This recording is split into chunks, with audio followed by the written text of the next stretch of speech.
How's it going, people? Simon Slabber here, and this is the patch notes. Before I get started, I think it's best to know, if you don't really watch the patch notes, you probably should watch this one since there's new capes and stuff out which wasn't announced on the front page, so yeah. Either way, let's get started. So, graphical wise, there's quite a few. Height mapping in the Birth Troll Cave has been fixed. The music box animation will now stop if a player starts to perform another action. The Party Heart fire making animation override now functions correctly within Dungeoneering. Ivan spells no longer have issues with the ordering of particles. Several graphical issues with cutscenes during Birthright of the Dwarf quest has been fixed. Dawn and Dusk now have the correct icon in the menagerie. Gaze auras are now disabled when wearing certain helmet overrides where the eye position doesn't match up. Some small clipping issues with Avianzi cosmetic overrides has been fixed.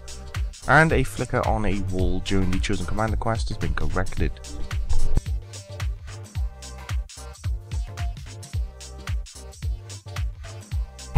Moving on to your skills and minigames, the Scroll of Daemonheim effect now occurs when burning logs on a bonfire.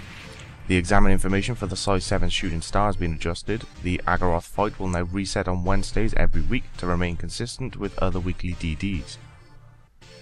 D&D reset tokens will now reset teleports for the Sinkholes D&D. Some spelling errors when inquiring about court cases within Sears Village Courthouse has been corrected. Burying Bones now gives a player a chance to win a key token. Moving on to your quests. The players starting the Firemaker Curse quest will no longer have their fixed camera view blocked by the cliff rework in the area. An issue where Brunt and Grant were refused to talk to has been fixed. Players may now reclaim the Mighty Falls reward book from Zarador. Players can no longer obtain multiple Kaizaj during the Mighty Fall quest. A maggot-ridden troll corpse has been returned to Tavali for the Let Them Eat Pie quest. A selection of minor gameplay tweaks has been made to the Clock Tower quest intended to assist flow of the quest. The destination marker for when a player has sinkholes as their active task has been moved to account for the addition of Gudruk's house. Now moving on to the miscellaneous, and this is quite massive, there's quite a few of them. The music played when a Slayer task is completed has been updated. Fishing divine locations now appear in the quick chat listings.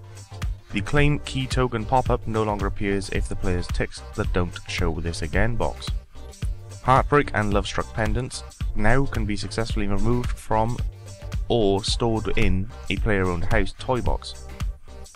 A typo on the Sawmill Workbench interface has been corrected. A typo with Beast of Burden if a player tries to store an untradeable item has been fixed. The road trip option from Challenge Mistress Farah has been removed. The Mask of Gloom reclaim cost is now reported correctly on the Confirmed Destroy interface. The Summoning Skill Guide now displays level 4 as a requirement for all dogs. A gold mining outfit can now be correctly protected on death outside the wilderness. The XP reward books from the Jack of Trades ores can no longer be banked. Your bank pin is now checked when redeeming bonds. Treasure Hunter, Members Loyalty Shop and other larger interfaces now allow the player to click on the game world to walk away. Players dancing to a music box can now rest. The Frostwalker, Glad Tidings, Drakewin, Ogre Infiltrator outfits now open to the correct place in Solomon's store when using the Open Shop button from the wardrobe interface. Players can no longer walk through a wall during Rory's All Warped emote. Recolors on weapons and offhand items will be correctly restored when loading presets in the wardrobe. Silverhawk feathers will now be destroyed on death within the wilderness. And some audio has been added when a player teleports using the World Event God tokens. An issue that stopped Niles from spawning has also been fixed. References to the ancient combat abilities being ultimates have been amended, and more than one gemstone golem part can now be traded at once.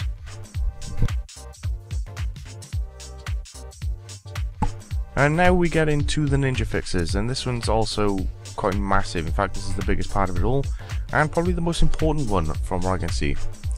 Players can now acquire a magic and ranged equivalent of the Tokhaar Kel cape. They can do this by dealing more damage during the fight kiln in the respective attack style of the cape they desire to win. So basically run through the fight kiln, and if you want a ranged Tokhaar Kel, then you want to use range more than anything else. Simple enough. And additionally, players can hand in all 3 kiln capes, the melee version, the ranged version, and the magic version for an enhanced fire cape, cosmetic override. They can do this by talking to one of the tokhaar elders within the main plaza. Due to feedback on release, the trimmed completionist cape requirement on the Calgarian title has been increased from having 1 to all 5. The Hex Hunter bow has been buffed again, making it much more powerful against magic based NPCs.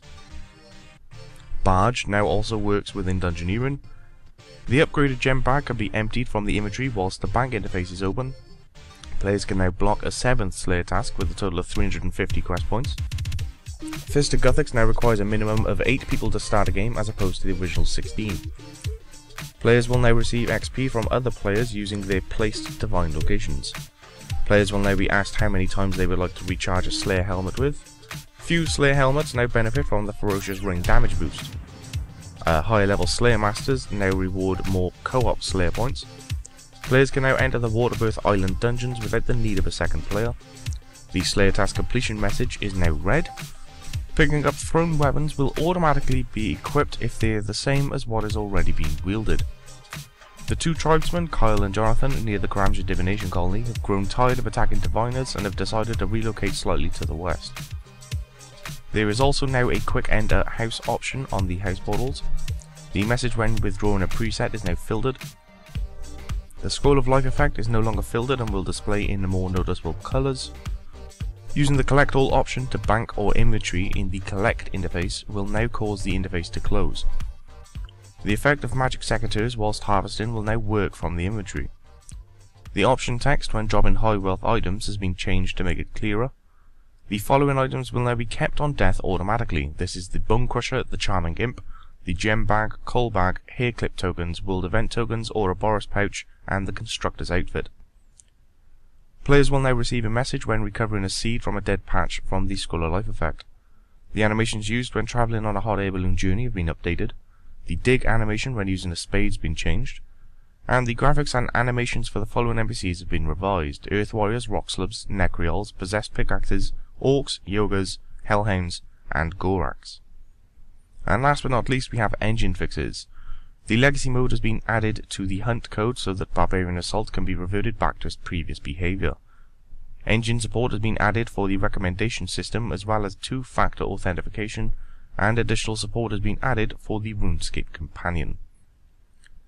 So yeah, there you go. Those are all of your patch notes. But I guess the main one out of all of that has got to be the fact that they've added a mage and range equivalent of the tokhaar. So yeah, I think I might have to go down to the kiln and see if I can get myself those.